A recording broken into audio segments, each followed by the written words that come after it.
Hello guys, welcome to my channel. तो आज हम एक्सप्लेन करने वाले हैं ओशिनोको का एपिसोड 2। एपिसोड की स्टार्टिंग में हमें दिखाया जाता है एक एजेंसी ने आइडल्स के लिए रिक्रूटमेंट निकाला है जिसमें 1,36,114 लोगों ने एप्लीकेशन डाला है और उनमें से एक रूबी है। रूबी फर्स्ट राउंड तो इजीली क्लियर कर लेती है और उसका इंटरव्यू भी अच्छा जाता है, बस रिजल्ट का इंतज़ार रहता है।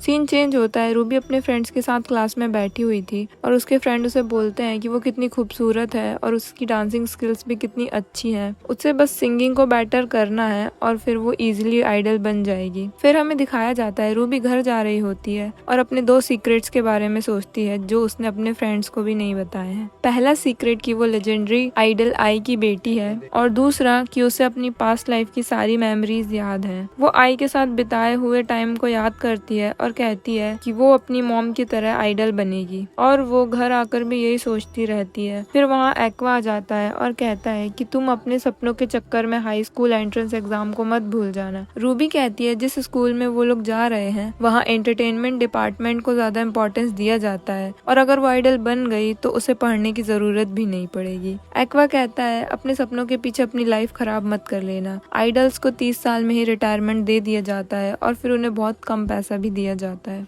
रूबी कहती है कि अगर हम पैसों के बारे में सोचेंगे तो हम लाइफ में कुछ नहीं कर पाएंगे। कुछ लोग लाइफ में कुछ नहीं कर पाते और मैं उनकी तरह नहीं बनना चाहती। इससे रूबी का मतलब था उसकी पुरानी लाइफ से। एक्वा कहता है वो डायरेक्टर के घर जा रहा है और वहाँ से चला जाता है। रूबी सोचती है कि आई के मरने के बाद एक्वा काफी बदल गया और वो हमेशा शांत और अपसेट सा रहता है। आई की मौत के बाद इचिगो भी अचानक से गायब हो गया था और एजेंसी मियाको ही संभाल रही है और अब उनके बिजनेस में आइडल डिवीजन भी नहीं है। रूबी मियाको से कहती है क्या वो दूसरे आइडल ग्रुप नहीं बनाएंगे। मियाको कहती है ये सब इतना आसान नहीं होता है। जो सपने हमें आई ने दिखाए थे उन्हें भूल पाना बहुत मुश्किल है। फिर वो रूबी से रिजल्ट का पूछती है और उसे एजेंसी से कॉल आता है और उसे पता चलता है कि वो फेल हो गई और वो रोने लगती है। मियाको उसे संभालती है और कहती है कि हर कोई आई की तरह नहीं हो सकता। फिर हमें पता चलता है कि वो कॉल एक्वा ने किया था और उसने रूबी के फोन से एजेंसी वालों को मैसेज कर दिया था कि वो उनके साथ काम नहीं करना चाहती और उनका नंबर भी ब्लॉक कर दिया था। और ऐसा उसने इसलिए किया क्योंकि वो नहीं चाहता था कि रूबी भी आई की तरह आइडल बने और जो आई के साथ हुआ वो रूबी के साथ भी हो। एक दिन जब रूबी घर आ रही होती है तब उसे एक स्काउट अपना बिजनेस कार्ड देता है। वो घर आके सबको बताती है और कहती है कि आई का करियर भी तो ऐसे ही शुरू हुआ था।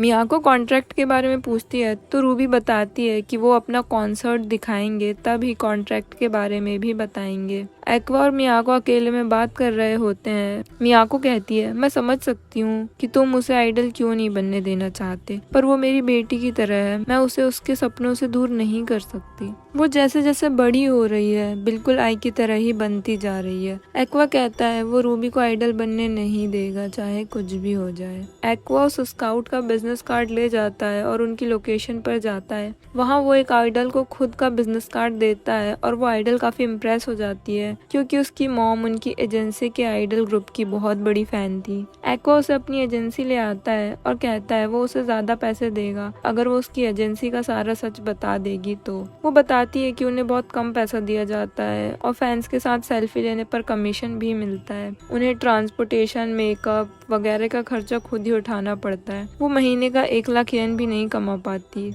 वहाँ की मैनेजमेंट सिर्फ एक आइडल को फेवर करती है जो सबसे ज्यादा पॉपुलर हो। फिर वो वहाँ से चली जाती है। मियाको कहती है हमें तो ये भी नहीं पता कि ये लड़की कितना सच और कितना झूठ बोल रही है। यंग गर्ल्स के ग्रुप को मैनेज करना बहुत मुश्किल होता है। एक्वा कहता है वो रूबी को ऐसे किसी ग्रुप में ज्वाइन नहीं होने देगा। अगले दिन रूबी अपने इंटरव्यू के लिए जा रही होती है। मियाको कहती है तुम जिस वर्ल्ड में एंटर करने वाली हो वो आसान नहीं है। तुम्हारी लाइफ में सब चेंज हो जाएगा।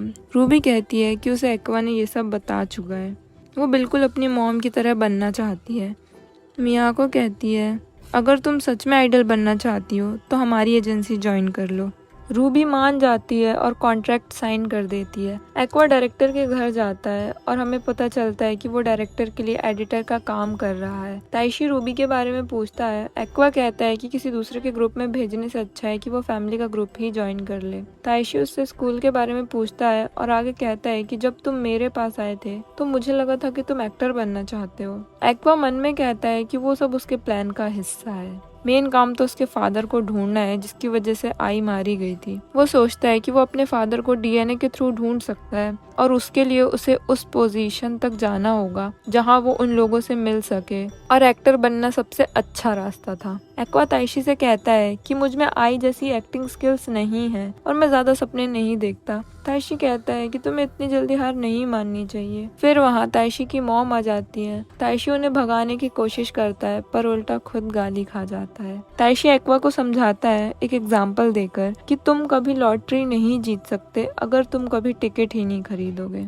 एक्वा कहता है कि उसे लगता था कि वो आई की तरह टैलेंटेड है पर उसे समझ आ गया कि वो नहीं है। ताइशी कहता है कि तुम आई करना बंद करो, तुम कभी आई नहीं बन सकते और ना ही आई कभी एक्वा बन सकती है। आई के पास तुम्हारी तरह तेज दिमाग नहीं था। फिर हमें दिखाया जाता है रूबी एंटरटेनमेंट डिपार्टमेंट में इंटरव्यू देती है जो कि बहुत अच्छा जाता है, पर एक्वा का इंटरव्यू उतना अच्छा नहीं जाता। एक्वा और रूबी बात कर रहे होते हैं। रूबी बताती है कि वो सेलेक्ट हो जाएगी। एक्वा कहता है कि उसके चांसेस कम है, वो भी उसके नाम की वजह से। रूबी कहती है कि हाँ तुम्हारा नाम तो अजीब है और हंसने लगती है। फिर सामने से एक लड़की गुजरती है जो कि काना थी।